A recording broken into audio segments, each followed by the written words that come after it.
Hello students.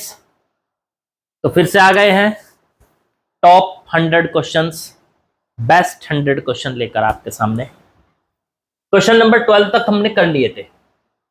ये सारे question ना आपको पूरे चैप्टर की फील दे देते हैं। पूरा चैप्टर आपको बहुत बढ़िया से तैयार हो जाता है अगर आपने ये सारे सवाल लगा लिए तो। ठीक है ना। तो बढ़ाते हैं जर्नी को अपनी आगे। 12 क्वेश्चन तक कर लिए हैं, 13 क्वेश्चन पे आ चुके हैं। जरा करते हैं शुरू। 13 क्वेश्चन में क्या बोला है, सॉल्यूशन लिखते हैं जरा। 13 क्वेश्चन में बच्चों क्या बोला है, इसमें कहा है two equally charged identical small metallic spheres A and B repel each other with a force 2 × 10⁻⁵ newton. देखो, दो equally charged identical small metallic sphere है। ठीक है, ये हो गए जी मेटल के स्फीयर। स्मॉल है, छोटे हैं साइज में। ठीक है, एक है ए और बच्चों दूसरा है बी। नाम भी दिए हैं इनके, देखो ये लिखा हुआ। उनके बीच में फोर्स लगा हुआ है। वैसे तो ये देखो आइडेंटिकल है, मतलब एक जैसे हैं। ठीक है, और चार्ज पता नहीं किस पे कितना है, ये भी दिया टू इक्वली चार्ज। इक्वली मतलब दोनों पे चार्ज भी सेम है।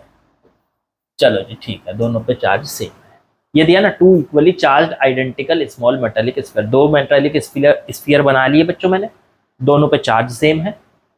इक्वली बोला था इन्होंने क्योंकि चार्ज आइडेंटिकल स्फीयर है, ये भी बोला था। ए और बी उनके नाम है, और उनके बीच में जो रिपल्शन है वो रिपल्शन दिया है बच्चों 2 × 10⁻⁵ न्यूटन।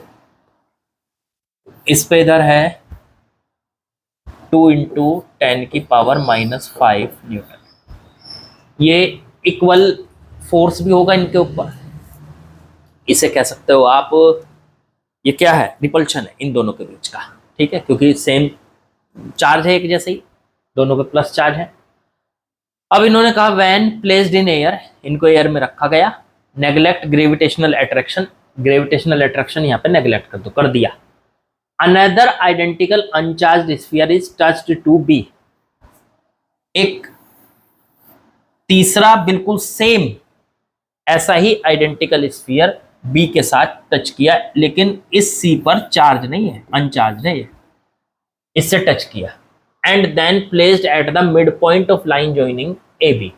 पहले इसको इसके साथ टच कर दिया, यहां से देखो इनको टच कर दिया, टच करा, और फिर ए और बी के बीच में रख दिया।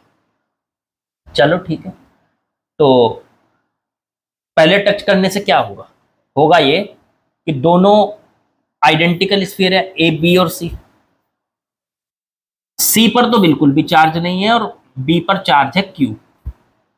जब दोनों को टच करोगे तो होगा कंडक्शन। कंडक्शन से बी से चार्ज निकल के सी में आ जाएगा। कब तक आता रहेगा, जब तक दोनों पे बराबर ना हो जाए। क्यों? क्योंकि सेम है ना, एक जैसे है ना। अगर एक जैसे ना होते तो कम ज्यादा चार्ज आता, लेकिन दोनों एक जैसे हैं, इसलिए दोनों पर Q/2 और Q/2 चार्ज आ जाएगा थोड़ी देर के बाद, जैसे हम इसको इस पर टच करेंगे। अब C को रख दिया इन दोनों के बीच में, ये आ गया, ये आ गया C। अब इस पे चार्ज है Q/2। तो अब नई स्थिति ये है कि A रखा है, B रखा है, थोड़ा दूर बना लेता हूं, और बीच में कहीं C रखा है, बिल्कुल बीचों बीच रखा है C। ये स्थिति है, ये A है, ये B है, और बच्चों ये C है। A पर चार्ज Q है, C पर Q/2 है, ये भी समझ लिया हमने क्यों, और B पर भी Q/2 है। ठीक है, फिर यहां से अब पूछा है कि जब हमने C को टच करके और बीच में रख दिया, तो बताइए line joining of AB, what is the net electrostatic force on C। C पर फोर्स बताइए। चलो ठीक है, एक काम करो, सबसे पहले तो देखो, पहले वाला फोर्स हमको दिया हुआ है, इस फोर्स से आप कुछ चीजें पता लगा सकते हो। जैसे A और B के बीच की डिस्टेंस कितनी है, मान लेते हैं D है। A और B पे चार्ज कितना है, मान लेते हैं Q और Q है। तो जब सिर्फ ए और बी रखे थे, सिर्फ ए और बी, पहले केस की बात करो, जब तक सी की कोई बात नहीं हुई थी, सिर्फ ए और बी रखे थे, सी की तो बात ही नहीं हुई, तो ए पे चार्ज था क्यू, बी पे चार्ज था क्यू, दोनों के बीच में डिस्टेंस मान ली मैंने डी, और इनके बीच में लगने वाले फोर्स था ये जो दिया हुआ है 2 × 10⁻⁵, मतलब ये फोर्स एफ, एफ की वैल्यू है यहाँ पे 2 × 10⁻⁵।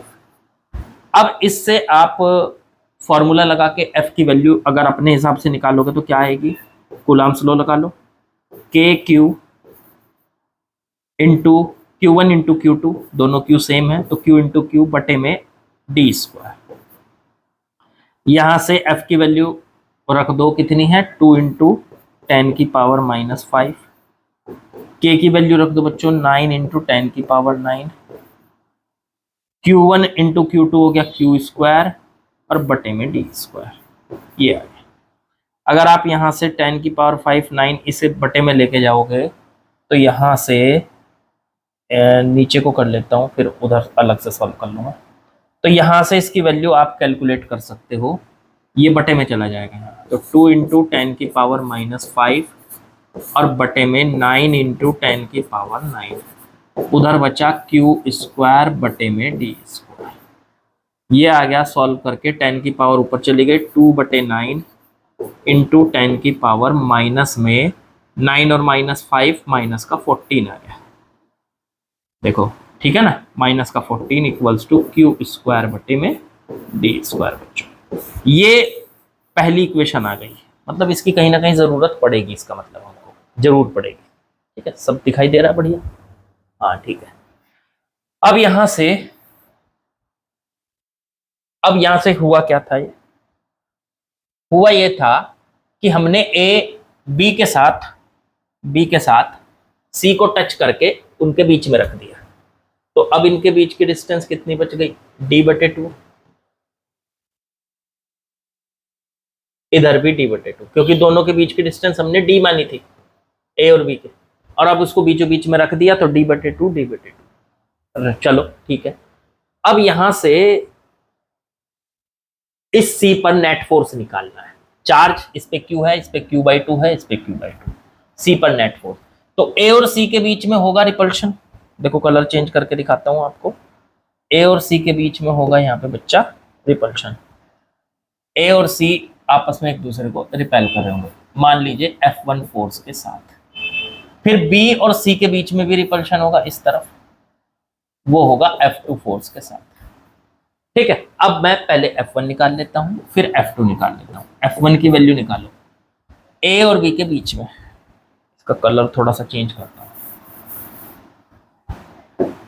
ये कलर पता नहीं अच्छा सा दिखाई दे रहा है या नहीं, चलो ये ले लेते हैं आज, चलो ये ले लेते हैं। तो ए और सी के बीच में ये जो F1 लगा, इन दोनों के बीच में रिपल्शन है ये F1 निकाल लेते हैं। K Q1 इंटू Q2, तो Q इंटू में Q/2 और बटे में इनके बीच का गैप d/2 का होल स्क्वायर। इसे सॉल्व करो तो ये आ गया K Q स्क्वायर बटे में 2, और ये 4 ऊपर चला जाएगा, बटे में 2 इसके है, और इसके बटे में d स्क्वायर बटे में 4 है बच्चों। ये 2 से 2 कट गया, ये 2 ऊपर चला गया, तो ये आ गया सॉल्व करके 2K Q स्क्वायर बटे में d स्क्वायर, इतना आ गया। चलो ठीक है, फोर्स F1 आ गया है, F1 की वैल्यू निकाल लो, क्योंकि Q स्क्वायर बटे डी स्क्वायर की वैल्यू देखो ये है हमारे पास, है ना, बिल्कुल रखो उठा के। तो 2K की वैल्यू रख लो 9 × 10⁻⁹ इंटू Q स्क्वायर बटे डी स्क्वायर की वैल्यू रख लो, तो ये है 2/9 इंटू 10⁻⁻14, 9 से 9 कैंसिल, 2 × 2 हो गया 4, 10⁻⁹ माइनस पर 10⁻⁻5 न्यूटन। इसका मतलब इस C पर A की वजह से लगने वाला फोर्स आ गया। ऐसे ही C पर B की वजह से लगने वाला फोर्स निकाल लो, F2। ये कितना आ रहा है? तो भाई साहब F2 कितना आ रहा है? F2 को कैलकुलेट करने के लिए इन दोनों के बीच का गैप चाहिए है, इन दोनों पे चार्ज चाहिए है, चलो वो भी निकाल लो। तो फिर तो K Q1 into Q2, Q1 C पे Q/2 इंटू में Q/2 बटे में R² इनके बीच का गैप, तो D/2 का होल स्क्वायर। अब देखो नीचे 2 इंटू 2 4 और 2 का स्क्वायर 4 कट गए, तो ये आ गया K Q² बटे में D²। अब Q² बटे D² की वैल्यू उठा के यहां से रख लो, K की वैल्यू रख लो, तो 9 इंटू 10⁹ बच्चों। Q² बटे D² की वैल्यू आ गई 2/9 इंटू 10⁻⁻40। 9 से 9 कट गया, ये आ गया 2 इंटू 10⁻⁻5 न्यूटन। इसका मतलब C पर जो फोर्स लग रहा है ये है C बीच में, इस पे दो फोर्स लग रहे हैं। इधर तो लग रहा है F1, इधर लग रहा है F2, ठीक है। F1 तो लग रहा है A की वजह से और F2 लग रहा है इस पे B की वजह से। दोनों में से ज्यादा कौन है? F1 की वैल्यू तो आई 4 इंटू 10⁻⁻5, F2 की वैल्यू आई 2 इंटू 10⁻⁻5। तो ऑब्वियस सी बात है, साफ साफ दिखाई दे रहा है F1 बड़ा है, तो रिजल्टेंट भी तो इधर ही आएगा, net F net. F net की वैल्यू इस तरफ आ गई, कितनी? F1 minus F2। हमेशा जब भी दो वेक्टर एक दूसरे के अपोजिट होते हैं तो उनका रिजल्टेंट उस तरफ होता है जिस तरफ फोर्स ज्यादा हो, जिस तरफ वेक्टर की वैल्यू ज्यादा हो। तो F1 की वैल्यू ज्यादा है, उसी तरफ F नेट हो गया। और कितना होगा? दोनों को माइनस कर दो, F1 माइनस F2। तो F1 की वैल्यू कितनी थी? 4 इंटू 10⁻⁻5, F2 की वैल्यू 2 इंटू 10⁻⁻5। 4 में से 2 गया, 2 इंटू 10⁻⁻5 बच गया। ये आ गया आपका F नेट की वैल्यू बच्चों, बिल्कुल आसान, कुछ नहीं। तो C पर नेट फोर्स कितना आ गया ये हमने कैलकुलेट कर लिया, ठीक। इसको जरा नीचे करके सवाल एक बार फिर से पढ़ के आप दोबारा करके इसको देख लो, मतलब दोबारा ध्यान से देख लो। करके तो आपने कर ही लिया होगा, साथ साथ किया करो। कॉपी पेन निकले हुए होने चाहिए, उनमें लिखते हुए होने चाहिए। आप पहले वीडियो को पॉज करो, लाइव चल रही है तो फिर तो साथ साथ करो। जैसे मैं आजकल प्रीमियर पे डाल रहा हूँ, लाइव चल रही है तो साथ साथ करो और साथ साथ बैठो। जैसे मैं सॉल्व कर रहा हूँ ऐसे ही आप मेरे से पहले सॉल्व करने की कोशिश करो। मुझे तो पूरा लिखना पड़ता है, पूरा बताना पड़ता है, आप मेरे से पहले सॉल्व कर सकते हो अगर आप चाहो तो, ठीक है ना। चलो अगले सवाल पे चलते हैं। चलिए नेक्स्ट क्वेश्चन में आ जाते हैं, क्वेश्चन नंबर 14 करते हैं बच्चों इसको भी। इसमें दिया है an alpha particle is the nucleus of a helium atom. Alpha particle जो होता है, अल्फा पार्टिकल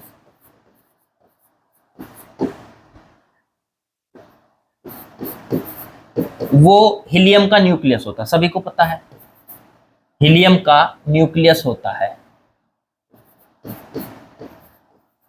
न्यूक्लियस ऑफ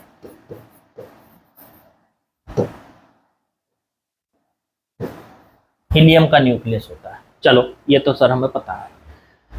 अब उसका मास दिया है, अल्फा पार्टिकल का मास दिया है, mass of alpha particle 6.64 into 10⁻⁻27 kg। Okay,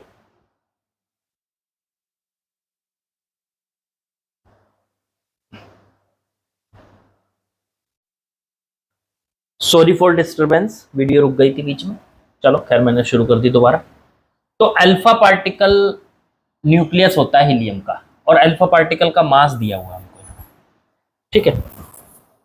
alpha particle का मास जो दिया है वो मैंने लिख दिया आपके सामने। फिर अल्फा पार्टिकल पे जो चार्ज है Q वो भी दिया है, उस पे जो चार्ज होता है प्लस का 2E होता है। E क्या है? E फंडामेंटल चार्ज है 1.6 इंटू 10⁻⁻19। तो 2 इंटू 1.6 इंटू 10⁻⁻19, इसको मल्टीप्लाई करेंगे तो 3.2 इंटू 10⁻⁻19 कूलम का चार्ज है। ये अल्फा पार्टिकल के ऊपर चार्ज है। अल्फा पार्टिकल का मास भी है, अल्फा पार्टिकल का चार्ज भी है। Compare the force of electrostatic repulsion between two alpha particle with force of gravitational attraction between them. अगर दो अल्फा पार्टिकल हमारे पास रखे हैं, एक ये रहा, एक ये रहा, मान लो इनके बीच की डिस्टेंस d है, तो बताना है आपको, ये बताइए कि इन दोनों अल्फा पार्टिकल के बीच में लगने वाला इलेक्ट्रोस्टैटिक रिपल्शन, मतलब इनके बीच में जो रिपल्शन लग रहा है चार्ज की वजह से, क्योंकि इस पे भी चार्ज है Q, इस पे भी चार्ज है, और इनके बीच में जो अट्रैक्शन लग रहा है, अट्रैक्शन किस वजह से लग रहा है? ग्रेविटेशनल फोर्स की वजह से, ग्रेविटी की वजह से, उसे Fg कहूंगा मैं। तो उनके बीच में कंपेयर करो, कंपेयर का मतलब उनका रेशो निकाल दो, बताओ उनमें से कौन बड़ा है, कितना बड़ा है, तो रेशो निकाल दो, सबसे बढ़िया। तो ठीक है, पहले तो उनके बीच में लगने वाला इलेक्ट्रोस्टैटिक फोर्स निकाल लेते हैं, K Q, पहले पार्टिकल पे चार्ज Q1, दूसरे पार्टिकल पे चार्ज Q2, दोनों Q हैं, तो Q1 इंटू Q2 की वैल्यू हो गई Q इंटू Q, बट इनके बीच का गैप d स्क्वायर। ये तो आ गया अल्फा पार्टिकल्स के बीच में लगने वाला बच्चों इलेक्ट्रोस्टैटिक फोर्स। फिर इनके बीच में लगने वाला ग्रेविटी वाला फोर्स निकालो, जो न्यूटन के फॉर्मूले से निकलता है, वो कितना होता है? तो G m1 m2, इनका मास, अब इसका मास भी m है, इसका मास भी m है, सेम ही तो है अल्फा पार्टिकल ही तो दोनों, तो m इंटू एम और बटे में d स्क्वायर। ठीक है, अब क्या करेंगे, हम दोनों को कर देंगे डिवाइड कंपेयर करने के लिए। ये बन गया Fe बटे में Fg। कौन बड़ा है कौन छोटा है? बड़ा है तो कितना बड़ा है? डी स्क्वायर से डी स्क्वायर कैंसिल, ऊपर बचा के क्यू स्क्वायर बटे में जी एम स्क्वायर। रखो सबकी, के 9 इंटू 10 की पावर 9, अल्फा पार्टिकल पे चार्ज अभी देखा था हमने, ये रहा 3.2 इंटू 10 की पावर माइनस 19 कूलम का स्क्वायर बटे में जी 6.67 इंटू 10 की पावर माइनस 11 इंटू में एम स्क्वायर, अल्फा पार्टिकल का मास है ये रहा 6.64 इंटू 10 की पावर माइनस 27 का स्क्वायर। बच्चों काफी बड़ी आपके पास ये कैलकुलेशन है, ठीक है। देखता हूं मैं जरा कैलकुलेटर से करके कितनी बैठ रही है कैलकुलेटर, तो इसको अलग कर लो 10 की पावर्स को, तो ये 10 की पावर ये तो 9 हो गया इंटू 3.2 का स्क्वायर, 3.2 इंटू 3.2 इंटू 10 की पावर माइनस 19 का स्क्वायर करेंगे माइनस 38, और प्लस 9 कर देंगे तो 10 की पावर माइनस 29 बचेगी। 38 में से माइनस 38 में प्लस 9 कम तो माइनस 29 बचेगी। नीचे 6.67 इंटू 6.64 इंटू 6.64 स्क्वायर है ना इसका, 10 की पावर सोचो, माइनस का 27 का स्क्वायर करेंगे, माइनस 27 का स्क्वायर, तो स्क्वायर का मतलब पावर डबल हो जाएंगी, माइनस 54 और माइनस 11, माइनस का 54 और माइनस का 11, तो ये हो गई 56 माइनस 65 हो गई। ठीक है, इसे हटा दो। ठीक है, तो ये बन गई 10 की पावर माइनस में 65। इतने पोर्शन को मैं कैलकुलेटर से सॉल्व कर देता हूं, जरा रुको 1 मिनट। तो ये क्या आ रहा है बच्चों, इन सब को सॉल्व करके इसे पोर्शन को सॉल्व करके 0.31 इंटू 10 की पावर, देखो ये ऊपर जाएगा तो 65 में से 65 ऊपर जाके प्लस हो जाएगा, तो 65 में से 29 को माइनस कर लो, तो 15 में से 9 6 हो गया और 5 में से 2 3 हो गया 36, तो ये बची 10 की पावर 36 पावर। ठीक है ना, तो अब यहां से हमारे पास ये आ गया Fe बटे में Fg, Fe बटे में Fg का रेशो कितना है अप्रोक्स, इसको 10 की पावर 36 कह सकते हो, अप्रोक्स लगभग 10 की पावर 36। ठीक है, इसे छोड़ देता हूं मैं इतने पोर्शन को। तो ये इससे देखो इलेक्ट्रोस्टैटिक फोर्स, अगर मैं इसकी इधर मल्टीप्लाई करूं तो आप समझो इलेक्ट्रोस्टैटिक फोर्स की वैल्यू ग्रेविटी वाले फोर्स से 10 की पावर 36 टाइम्स ज्यादा है। इतनी ज्यादा है, सोच लो तो कितना बड़ा होता है इलेक्ट्रोस्टैटिक फोर्स। ग्रेविटी वाला फोर्स इसके सामने बच्चा है, बहुत छोटा है। इनके बीच में जो ग्रेविटी का फोर्स लग रहा है वो बहुत कम है और इलेक्ट्रोस्टैटिक फोर्स बच्चों बहुत ज्यादा है। ठीक है ना, तो मजे आ रहे होंगे आप लोगों को सबको समझने में। ठीक है, बढ़िया बढ़िया क्वेश्चन करने को मिल रहे हैं, मजे में घर बैठे पढ़ रहे हो। यार हमारे टाइम पे नहीं थे ऐसे मजे, हमें तो टीचर के पास ही जाना होता था। अब तो टीचर आपके सामने आ जाते हैं, वहीं के वहीं, घर के घर। है नहीं, मजे है ना। चलो नेक्स्ट क्वेश्चन पे आते हैं। क्वेश्चन है ये, इसको थोड़ा सा बड़ा कर लेते हैं।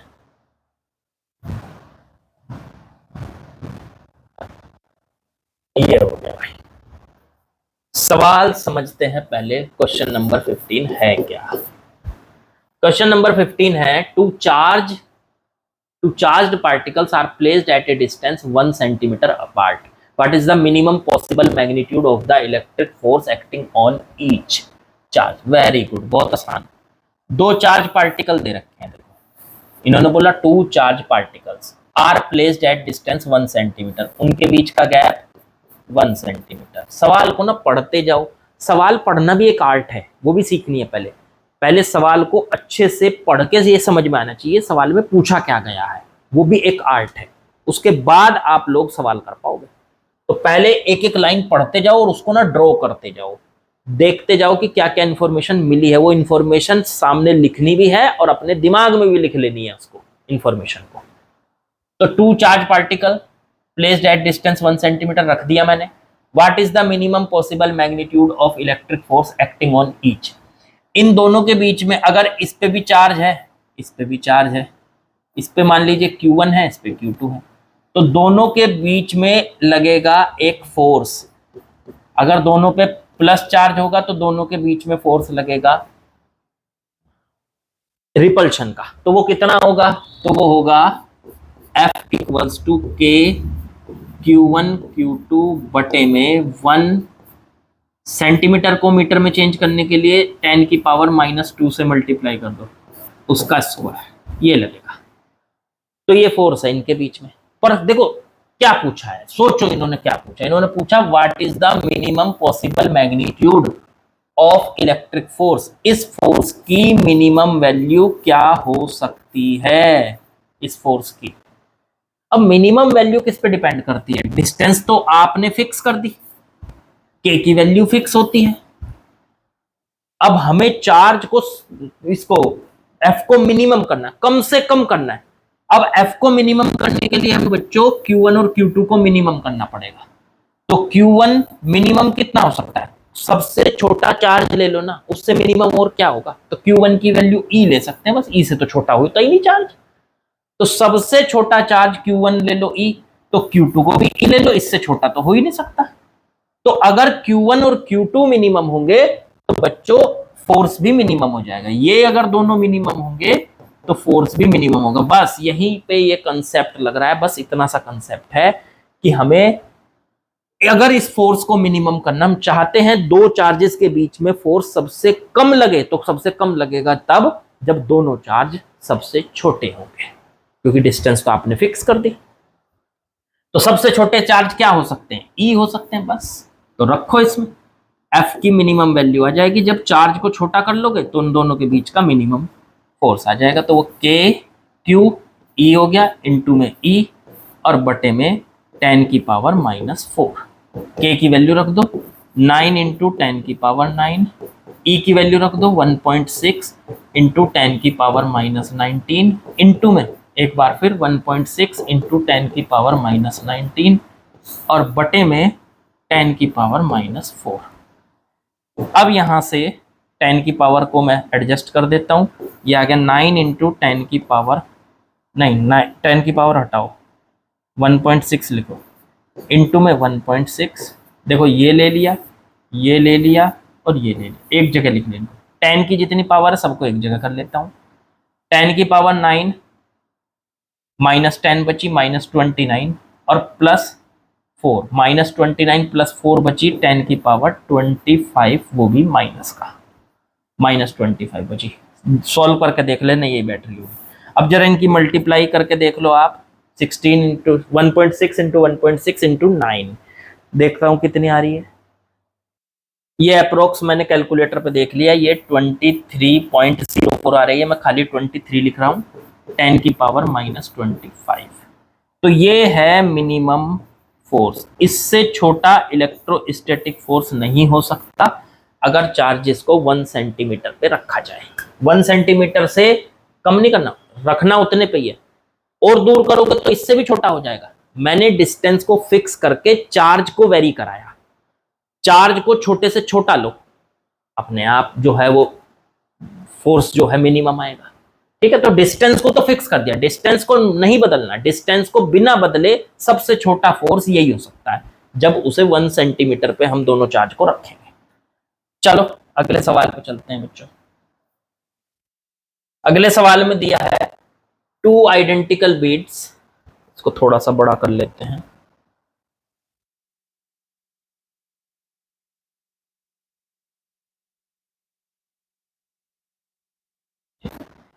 चलो ये हो गया आपका 2 identical beads, each have a mass m and charge small q. Very good. When placed in a hemispherical ball of radius r with frictionless non-conducting walls, the beads move and at equilibrium they are at distance r, but determine the charge on each bead. Very good question, आसान question. देखो क्या करेंगे, मैं colour थोड़ा change करके लूंगा ताकि इसमें दिखाई दे डायग्राम में। देखो एक बात सोचो जरा ध्यान से, ये दो चार्ज हैं, एक चार्ज ये, ठीक बच्चों, एक चार्ज ये, चार्ज बीड बोल रहे हैं हम इनको, चार्ज बीड। ठीक है, अगर हम इनको इस बाउल में डाल दें और इनके ऊपर चार्ज है तो ये एक दूसरे को क्या करेंगे, रिपेल करने की वजह से ये थोड़े एक दूसरे से दूर हो जाएंगे, दूर होके कहीं ना कहीं जाके तो ये सेट हो जाएंगे ना, यहां जाके ये सेट हो गए, दूर होके कहीं ना कहीं डिस्टेंस पे जाके सेट हो गए। वो डिस्टेंस दी है इनके बीच की r, ये वाली जो डिस्टेंस दे रखी है ये दे रखी है बच्चों r। ठीक है, अब यहां से ये डिस्टेंस r दे रखी है, अब हमें ये बताना है तो इस जो जिस बाउल के अंदर ये डाल रखे हैं, हेमिस्फेरिकल बाउल कह लो उसको, तो इसकी रेडियस भी r दे रखी है। ठीक है, चलो वो भी समझ में आ गया। अगर ये आर है, ये आर है, तो ये आर है, तो क्या ये एक इक्विलेटरल ट्रायंगल बन गया? हाँ बिल्कुल, ये ट्रायंगल बन गया। ठीक है, हेमिस्फेरिकल बीड्स का मास m दिया है, इसका मास m है, इसका मास m है। चलो ये भी बात बिल्कुल क्लियर है। अगर मैं एक बीड का फ्री बॉडी डायग्राम बनाऊं तो इस पे किधर किधर, नीचे की तरफ तो लग गया mg, इसका मास, नॉर्मल रिएक्शन लगेगी परपेंडिकुलर टू द सरफेस इधर, ये हो गई नॉर्मल रिएक्शन।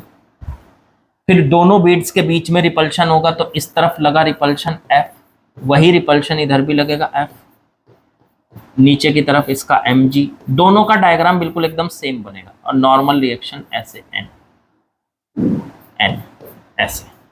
तो एक डायग्राम को उठाओ और सॉल्व कर लो, आंसर अपने आप आ जाएगा।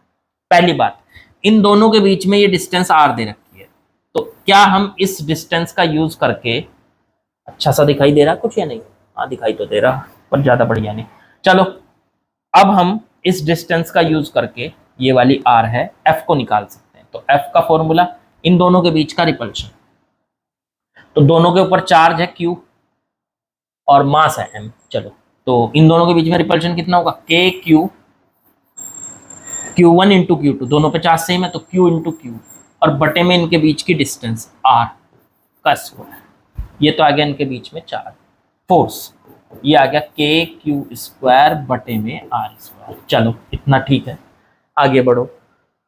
फिर mg नीचे की तरफ क्लियर है, नॉर्मल रिएक्शन इधर क्लियर है। अब इसका फ्री बॉडी डायग्राम बना के बढ़िया सा इस तरीके से सॉल्व करेंगे हम, क्योंकि ये वाला एंगल हमें क्लियर है, यहां बन रहा है 60 डिग्री का एंगल। क्यों बन रहा है 60 डिग्री का एंगल बच्चों? क्योंकि अगर ये आर है, ये आर है, ये आर है, तो ये तो इक्विलेटरल ट्राइंगल हो गया ना। चलो, तो इस बॉल को मैंने, इस बीड को मैंने बाहर निकाल लिया, इधर हो गई नॉर्मल रिएक्शन। मैं इसका बाहर फ्री बॉडी डायग्राम बना लूं ताकि आपको प्रॉपर दिखाई दे। नीचे की तरफ इसका वेट mg और फोर्स लगा हुआ है F। ये वाला एंगल है, ये वाला एंगल है 60 डिग्री। ठीक है, क्या ये बैलेंस में है, इक्विलिब्रियम में है? हाँ, दोनों रुके हुए हैं, इक्विलिब्रियम है, तो आमने सामने के फोर्स क्या करेंगे, एक दूसरे को कैंसिल कर देंगे। एन के कंपोनेंट कर दो, थीटा के नीचे वाला ये वाला कंपोनेंट तो हो जाएगा n cos 60 और इधर वाला हो जाएगा n sin 60। ठीक है, तो n cos 60 ने बैलेंस कर लिया f को, तो n cos और n sin 60 ने बैलेंस कर लिया mg को, तो n sin 60 ने बैलेंस कर लिया mg को बच्चों, और n cos 60 ने बैलेंस कर लिया f। दोनों को डिवाइड कर लो। क्यों डिवाइड क्यों करें? n थोड़ा ही ना पता है, और हमें पता क्या करना था, चार्ज पता करना है। f के अंदर आएगा वो, f की जब वैल्यू रखेंगे इसके अंदर, तो ये बन गया यहां से sin 60 बटे cos 60 मतलब tan 60। ओके, इधर बन गया mg बटे में f। बिल्कुल ठीक बात है, tan 60 की वैल्यू रख दो √3 mg बटे में f। क्या हम यहां से f की वैल्यू निकाल सकते हैं? mg बटे में √3 बच्चों। ठीक, f आ गया। f नहीं चाहिए, q चाहिए। अरे q भी आएगा भाई, q भी आएगा, शांति रखो, f की वैल्यू रखो, शांति रखो और f की वैल्यू रखो, अपने आप आ जाएगा q। तो f की वैल्यू रखी, यहां से देखो ये जो निकाली थी k q² बटे में r² बच्चों, और इक्वल्स टू में उधर बचा mg बटे में √3। ये आ गया आपका। ठीक है, चलो अब इसके इधर मल्टीप्लाई कर लो, q की वैल्यू निकल आएगी, तो q² इधर ही रखो, r² की इधर मल्टीप्लाई कर लो, mg इंटू में r², k को बटे में ले जाओ तो √3k। अब अगर यहां से q निकालोगे तो आ जाएगा अंडर रूट में mg² बटे में √3k। यही है बच्चा पार्टी हमारा आंसर। बिल्कुल आसान। देखो, आपको ना कोई चीज रटनी नहीं है यार, कंसेप्ट समझो वहां क्या हो रहा है, अपनी अब तक की नॉलेज सारी झोंक दो उसमें कि हाँ मुझे ये पता है और मैं इसमें ये कर सकता हूं। इसी का नाम फिजिक्स है। बस फिजिक्स मुश्किल नहीं है, फिजिक्स सोचने का सब्जेक्ट है, थिंकिंग का सब्जेक्ट है। जितना ज्यादा थिंक कर लोगे, जितना ज्यादा सोच लोगे उसके बारे में, बस फिजिक्स सॉल्व। समझे? अब आप कहोगे सर लेक्चर तो बहुत बढ़िया देते हो आप, पर फिजिक्स भी बढ़िया पढ़ाते हो। चलो अगले सवाल पे चलते हैं, इसको सॉल्व करते हैं। जरा क्या बोला है, थोड़ा बड़ा कर लेते हैं इसको।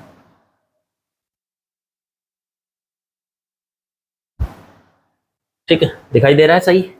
चलो, अब इसमें बोला है क्लास में जिन लोगों ने पढ़ा है, आज ही पढ़ाया है मैंने उनको ये कंसेप्ट। ठीक है, तो ये क्या बता रहा है, 2 point charges are placed at separation d in vacuum and the force between them is F। पहले यहां तक की लाइन जो बताई है उसको ड्रॉ कर लो, उसको लिख लो। 2 पॉइंट चार्ज है, सेपरेशन d पे है वैक्यूम के अंदर, और उनके बीच का फोर्स F है। ठीक है, तो 2 पॉइंट चार्ज बना लो, उनके बीच का सेपरेशन d बना लो। एक चार्ज है q1, एक है q2, इनके बीच का गैप d, और इनके बीच में लगने वाला फोर्स है F। लो जी, इस F की वैल्यू हो गई k q1 इंटू q2 बटे में d²।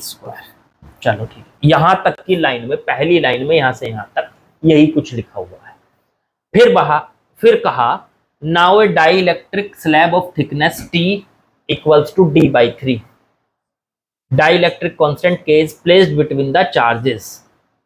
अब इन दोनों के बीच में अगला केस क्या बोला, ये ही दो चार्ज, D डिस्टेंस है इनके बीच में। अब इनके बीच में हमने एक स्लैब रख दिया जिसकी मोटाई कितनी दे रखी है, इसकी वेट कितनी दे रखी है स्लैब की, D/3 या T कह लो, T इक्वल्स टू D/3, मतलब D/3 समझो बस।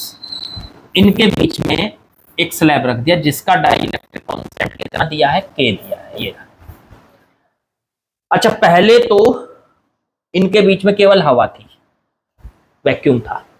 अब इनके बीच में रख दिया आपने एक स्लैब, क्या होगा भाई साहब, जब आप चार्जेस को हवा में रखते हो तो उनके बीच में फोर्स लगता है मैक्सिमम।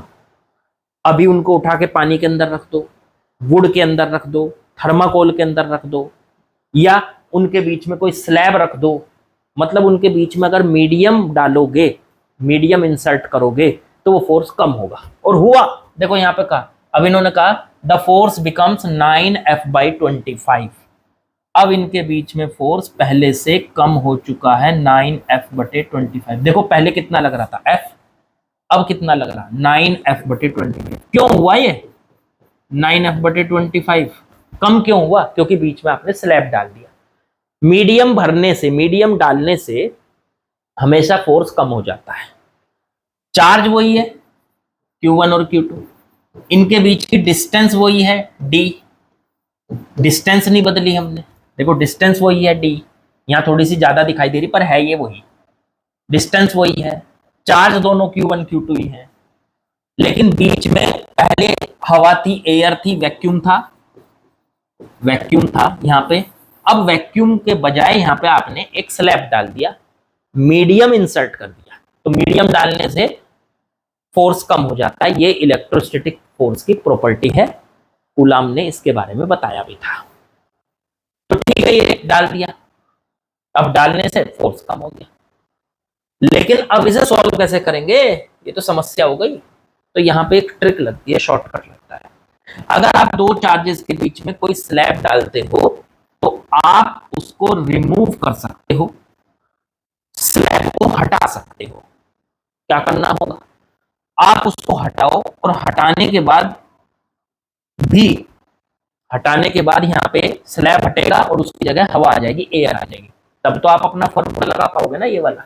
भाई ये फॉर्मूला कब लगता है फोर्स का, दो चार्जेस के बीच में, जब उनके बीच में वैक्यूम हो, मतलब वे वैक्यूम में रखे हो या एयर में रखे हो।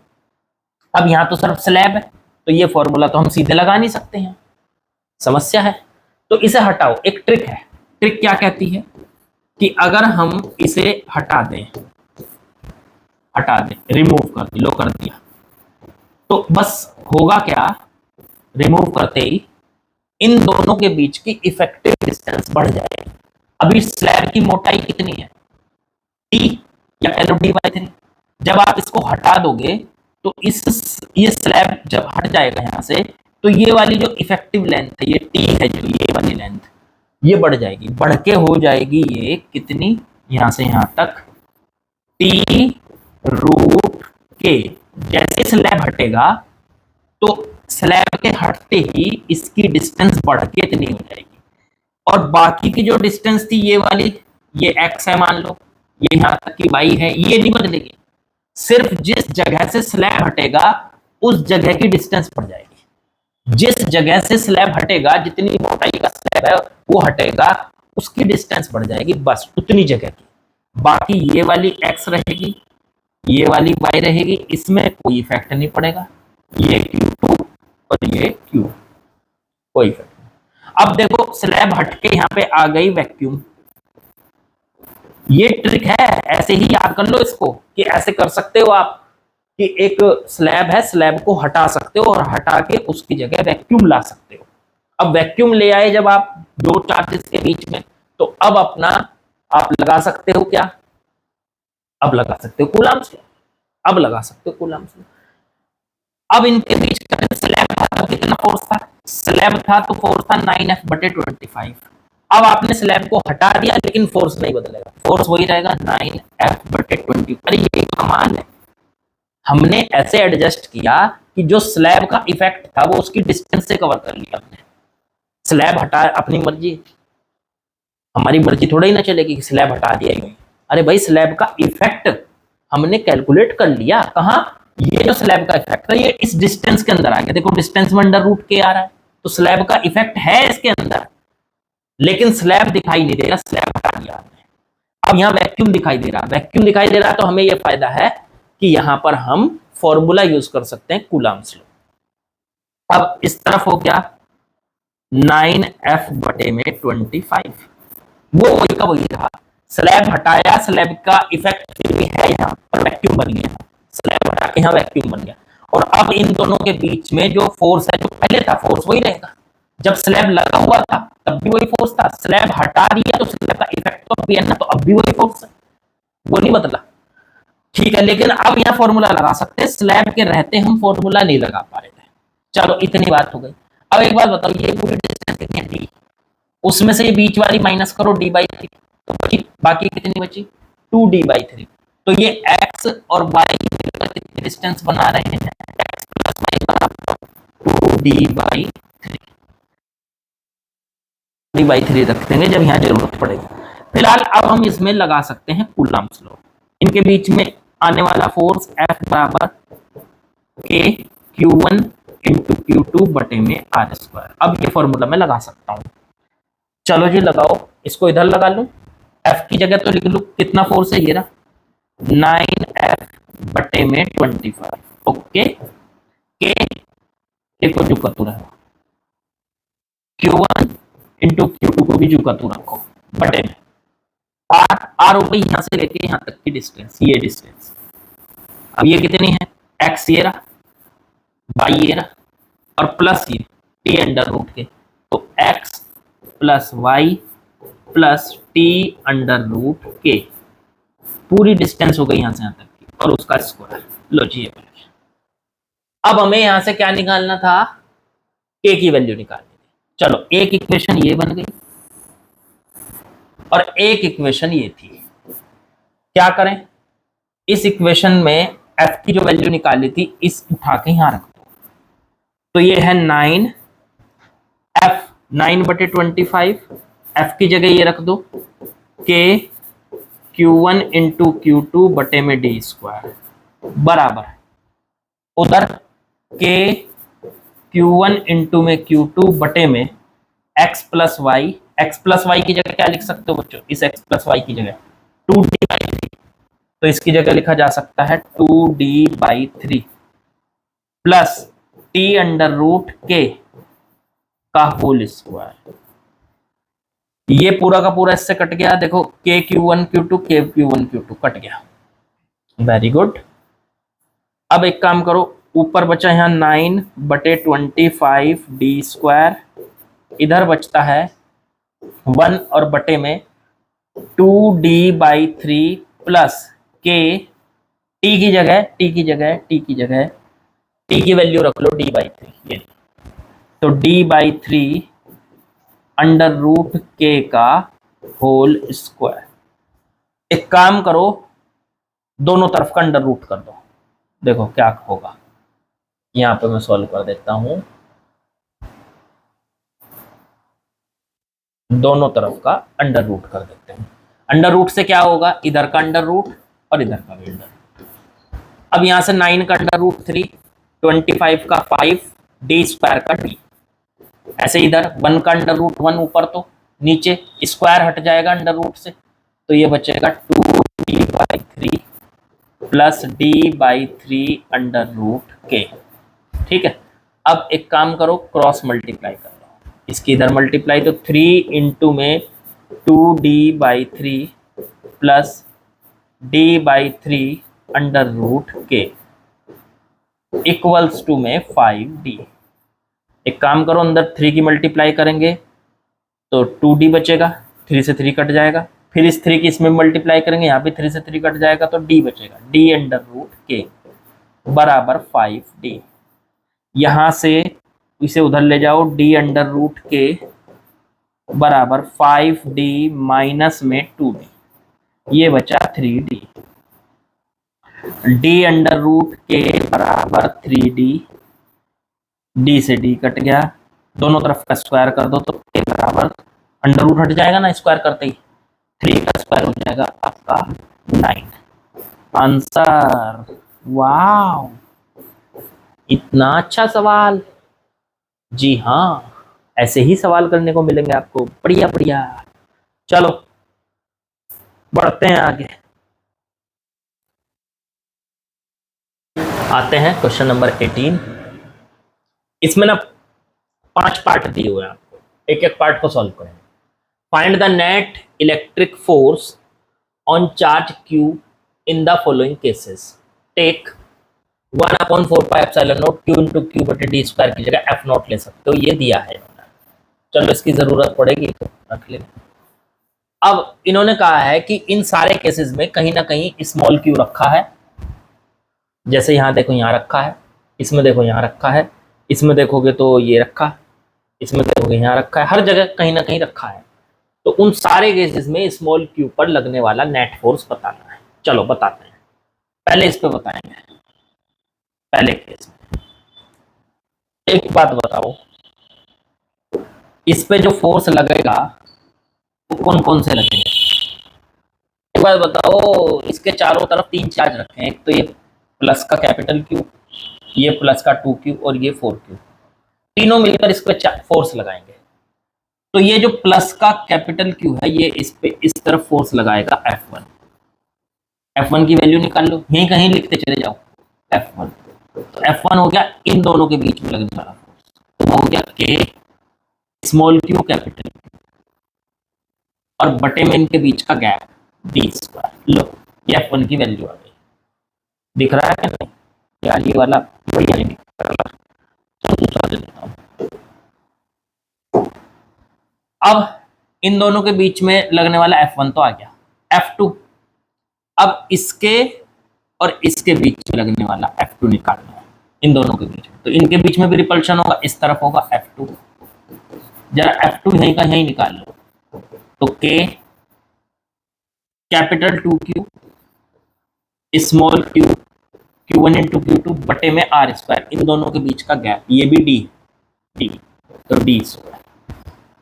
तीसरा, अब इसके और इसके बीच में निकालो, इसके और इसके बीच में, इनके बीच में गैप कितना है? यहां से यहां तक 2D, तो F3, ये इसको क्या करेगा? रिपेल, इधर ही करेगा रिपेल, तो इधर ही लगेगा F3। तो F3 की वैल्यू भी निकाल लो। F3 की वैल्यू कितनी आ जाएगी? K Q 4Q हो गया ये,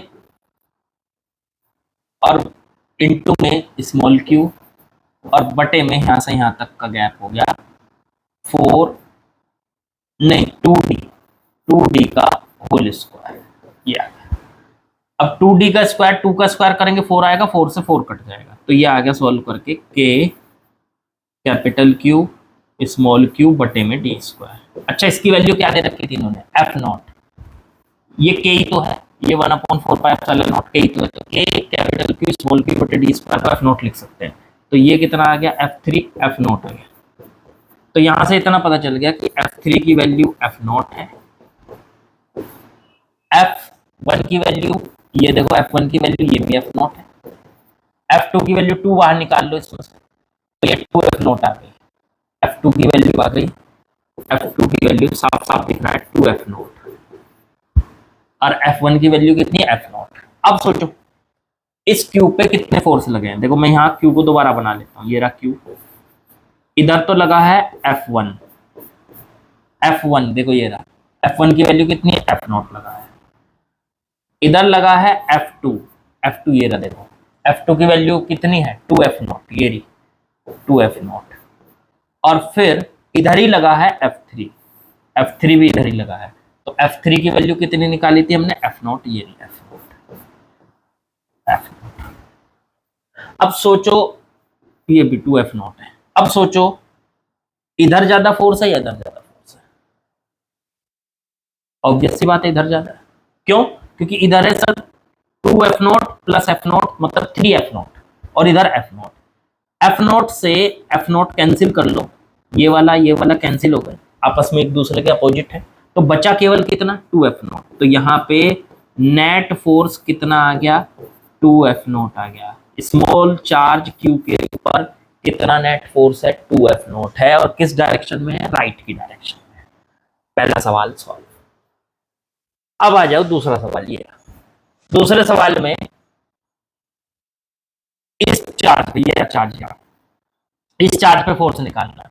9Q स्मॉल क्यू, इनके बीच में क्या होगा रिपल्शन, इस तरफ होगा F1, 16Q और स्मॉल क्यू इस तरफ होगा रिपल्शन F2। क्या F1 की वैल्यू हमारे पास आ रही है?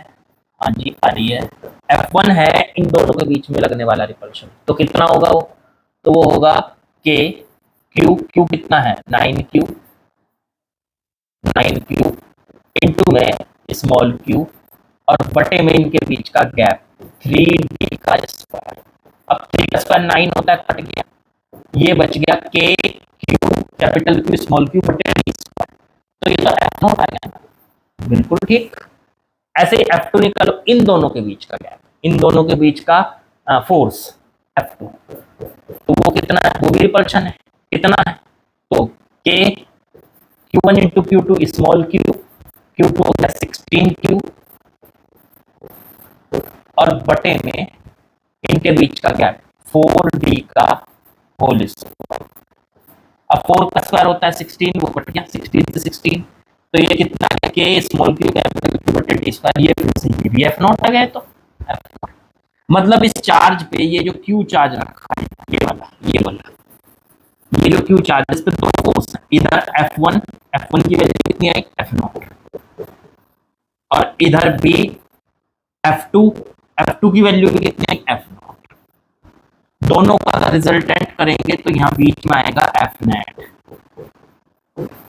अब आपके याद होगा इतना, तो खैर इतना तो पढ़े लिखे आप हो कि अगर इस साइड में A हो, इस साइड में B वेक्टर हो, दोनों के बीच में 90 का एंगल हो, तो उनका जो रिजल्टेंट होता है R, वो आप निकाल सकते हो इस फॉर्मूले से, R is equal to under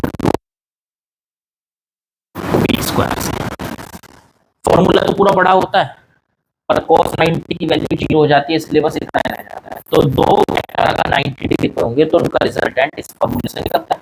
तो ऐसी F0 और ये वाला F0 दोनों के बीच में 90 का एंगल है, तो उनका रिजल्टेंट निकल आएगा अंडर रूट में F1 का स्क्वायर, तो F0 का स्क्वायर प्लस F2 भी F0 है, F0 का स्क्वायर का अंडर रूट। ये सॉल्व करके आ गया 2F0 का स्क्वायर और पूरे का अंडर रूट। तो ये आ गया सॉल्व करके अंडर रूट 2F0। बस सेकंड वाले का आंसर भी आ गया हमारा, सेकंड वाला भी हमने कर लिया। चलो जी आगे बढ़ते हैं, जरा इसको थोड़ा सा नीचे खिसका लिया जाए, मतलब ऊपर खिसका लिया जाए।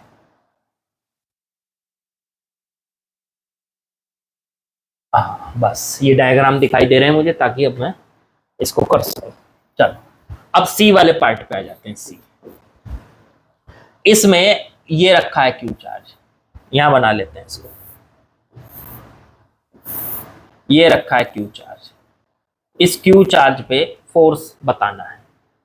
अब देखो एक बात बताओ, ये डी है, ये डी है, ये भी डी है, इक्विलेटरल ट्रायंगल है। ये चार्ज क्यू है, ये चार्ज क्यू है, और ये स्मॉल क्यू है। क्या इन दोनों के बीच में रिपल्शन होगा? ये इसको अपने से दूर धकेलेगा, इस तरफ फोर्स लगाएगा F1। क्या इन दोनों के बीच में भी रिपल्शन होगा? तो ये इस पे इधर फोर्स लगाएगा F2। क्या F1 F2 बराबर है, और इनके बीच में ये एंगल है 60 डिग्री। वजह है ये इक्विलेटरल ट्रायंगल है, तो हर एक एंगल इसका 60 डिग्री का होगा, तो 60 के सामने वाला भी 60 होगा। ठीक है, अब जरा F1 की वैल्यू निकालो। F1, तो F1 है इन दोनों के बीच का रिपल्शन। अब ये कैपिटल Q है स्मॉल q, तो K capital Q into small q, Q1 into Q2 बटे में d स्क्वायर। अरे भाई साहब ये तो F0 है। ऐसे ही F2 निकालो इसका, इन दोनों के बीच वाला, इन दोनों के बीच का रिपल्शन, इन दोनों के बीच, तो वो K Q1 इंटू Q2, तो कैपिटल Q स्मॉल q बटे में इनके बीच का गैप भी d स्क्वायर है, तो d स्क्वायर बराबर ये भी तो F0 है। अरे हो गया काम। इस पर दो फोर्स लगे हुए हैं, एक इधर F1 एक इधर F2, दोनों इक्वल हैं, इनका रिजल्टेंट होगा बीच में कहीं एफ नेट, यही चाहिए मेरे को। तो एफ नेट की वैल्यू के लिए फॉर्मूला क्या होता है, अगर दो वेक्टर, एक ए है, दो वेक्टर अगर एक ए है और दूसरा बी है और दोनों के बीच में एंगल है थीटा, तो उनका जो रिजल्टेंट होता है आर, तो उसकी वैल्यू होती है अंडर रूट में A square plus B square plus 2ab cos theta. अब आप कहोगे कि सर वहां पे तो आपने 90 पे तो बस ए स्क्वायर प्लस बी स्क्वायर, अरे कोस 90 आएगा तो जीरो हो जाएगा ना, वो लगेगा यही फॉर्मूला हर बार। तो एफ नेट के लिए यहाँ पे ये फॉर्मूला लगा लो, F1 और F2 के बीच में एंगल कितना है 60, तो F1 का स्क्वायर प्लस F2 का square plus 2F1 into F2 into cos 60। बस जी, F1 कितना है, F1 है भाई साहब F नोट, F2 भी F नोट, तो F नोट का स्क्वायर प्लस F नोट का square plus 2F0 into F0 into cos 60 की वैल्यू 1/2 और पूरे का अंडर, 2 से 2 कट गया, F0 square F0 square F0 square 3F0 का स्क्वायर और पूरे का अंडर रूट, ये आ गया अंडर रूट 3F0। तो ये रिजल्टेंट आ गया, इसके ऊपर लगने वाला नेट फोर्स आ गया इसके ऊपर। ठीक है, इतना समझ आया बढ़िया से। चलो खैर बढ़ते हैं अब आगे बात करते हैं भाई साहब क्वेश्चन नंबर डी। ये है डी पार्ट में ये रखा क्यों, ये 2q 4q 2q रखे हैं। चलो पहले बना लो, मैं यहाँ बना देता हूँ इसको, फिर सॉल्व करेंगे। ये रखा है स्मॉल क्यू,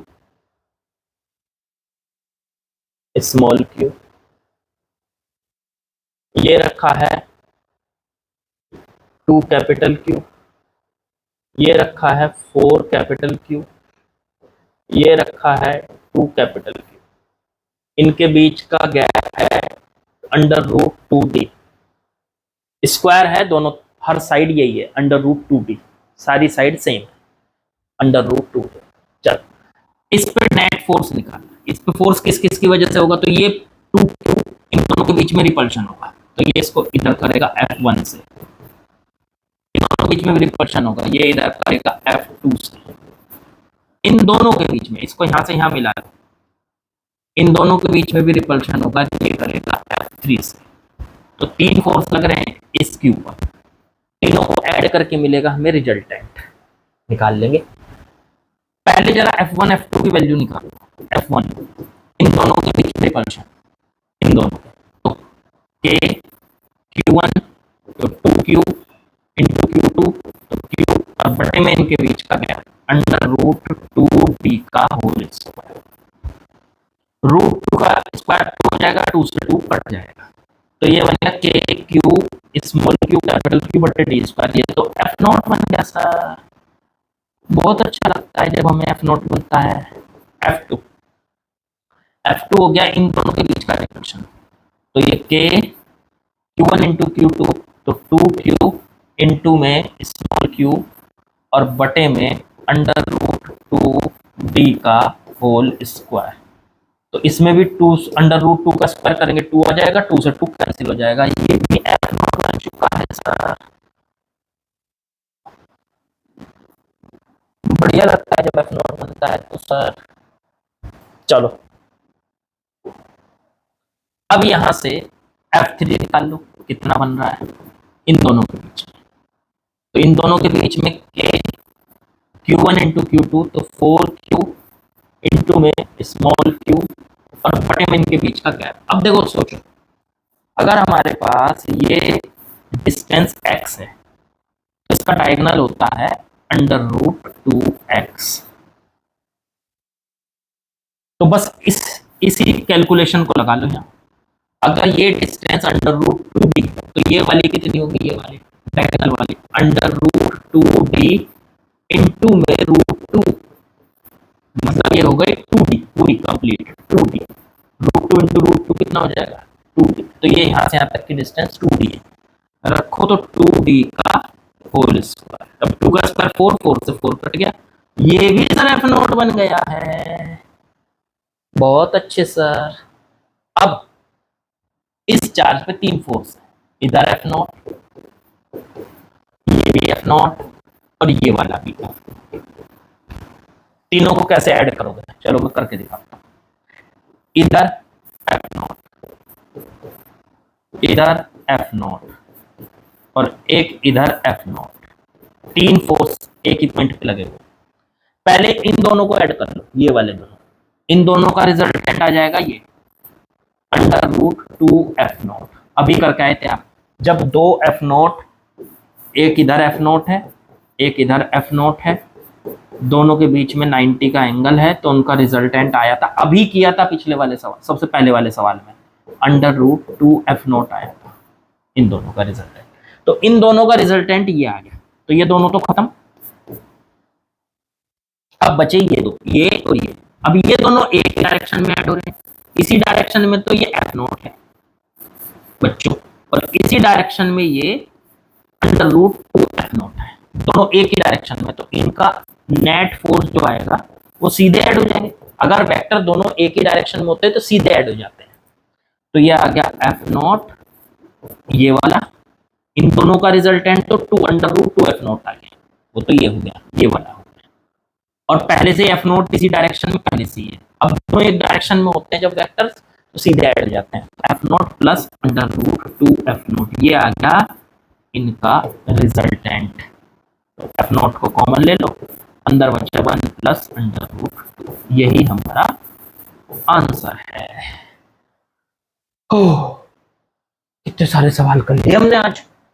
चलो ये हो गए 4th क्वेश्चन तक। अब है 5th क्वेश्चन हमारे पास, लास्ट इसका, मतलब 5th पार्ट इसका।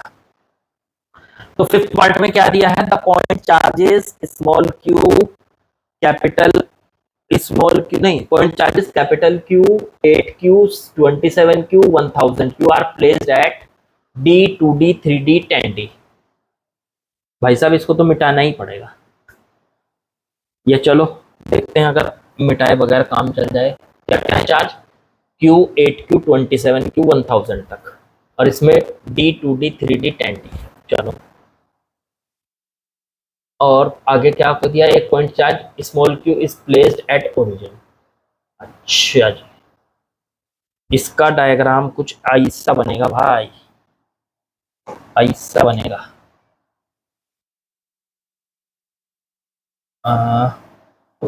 ऐसा बनेगा ई part,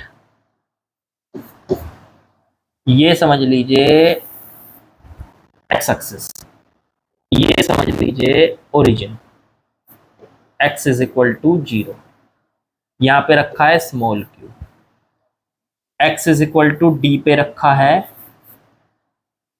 q, x is equal to 2d पे रखा है, क्या रखा था मैं ही भूल गया, नीचे करके देख लो, Q 8Q 27Q 10D तक 1000, तो ये रखा है भाई, अरे हो जा भाई ठीक, हाँ हो गया। तो Q 8Q, फिर 3D पे 27Q, ऐसे ही एंड्स ऑन करते करते 10D पे रखा है 1000Q, ये रखे हैं सारे चार्ज।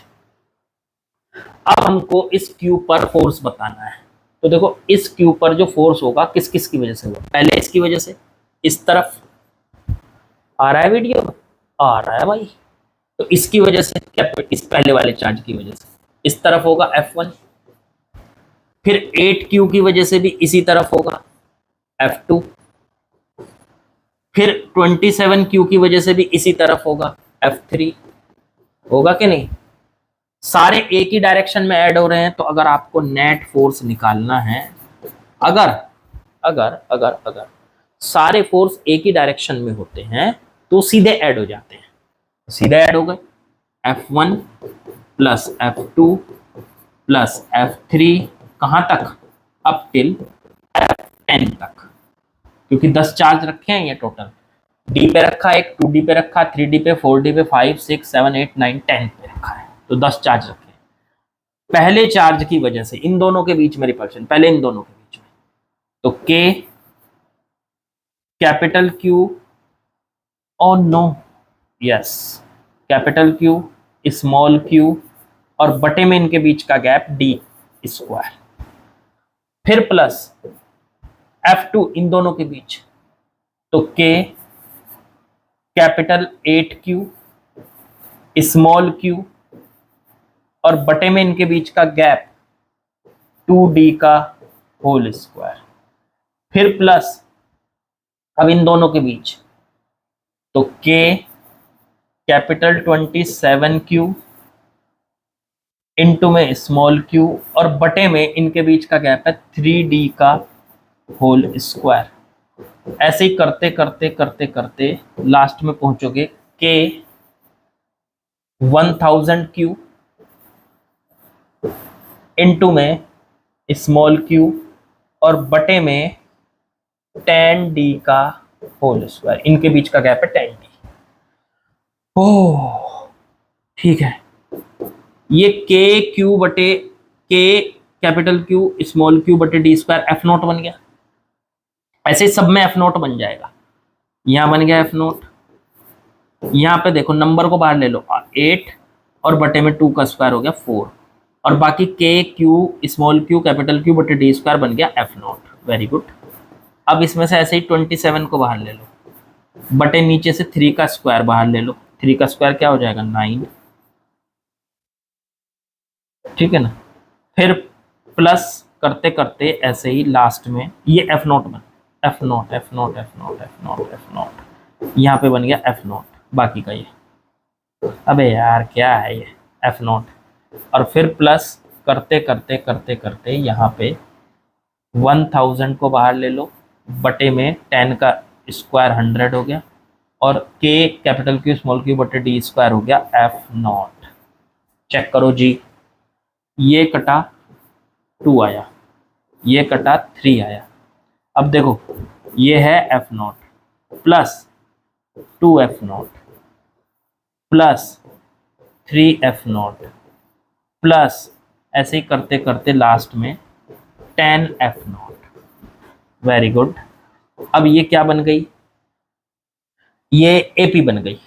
10 तक नंबर्स को ऐड कर लो, बस 1 से लेके 10 तक के नंबर्स को ऐड कर लो, एफ नॉट ले लो कॉमन, तो अंदर बचा 1 प्लस 2 प्लस 3 एंड सोन बराबर मतलब 10 तक। अब याद करो 1 से लेके 10 तक का सम या 1 से लेके n तक का सम क्या होता है, n इंटू n प्लस 1/2 ये होता है। तो ये होता है, तो n की जगह रख दो यहाँ पे, कहाँ तक कर रहे हैं हम 10 तक, तो 10 इंटू 10 प्लस 1 हो गया 11/2, इससे काटो 5, 5 इंटू 2 ये हो गया 55, मतलब इनका सम आ गया 55। तो आंसर आ गया एफ नॉट इंटू में 55, मतलब ये हो गया 55 एफ नॉट। इस पे लगने वाला नेट फोर्स आ गया, जितने भी ये चार्ज है सबकी वजह से बच्चों। मेरे ख्याल से समझ में आ गया होगा, एक नहीं बहुत सारे सवाल थे ये यार, टॉर्चर था मेरे साथ भी आपके साथ भी, पर प्रैक्टिस बहुत अच्छी हो जाती है। समझे, इस टॉर्चर को सहन कर लिया ना आपने, तो बस समझ लो क्या है यार नीट, क्या है मेंस, सब कर दो। ये क्वेश्चंस लगा लो आप सारे, फिर बताना मुझे एक इस चैप्टर के। चलो खैर, आपसे फिर से request, A humble request, please subscribe, और अपने घर के सारे फ़ोन्स के साथ सब्सक्राइब कर दो। मैं बार बार ये रिक्वेस्ट करता हूँ, ठीक है ना, कर दो भाई। लाइक शेयर सब्सक्राइब कमेंट ये तो बोलता ही हूँ मैं, पर अब तो रिक्वेस्ट करके कह रहा हूँ, कर दो। कल मिलते हैं।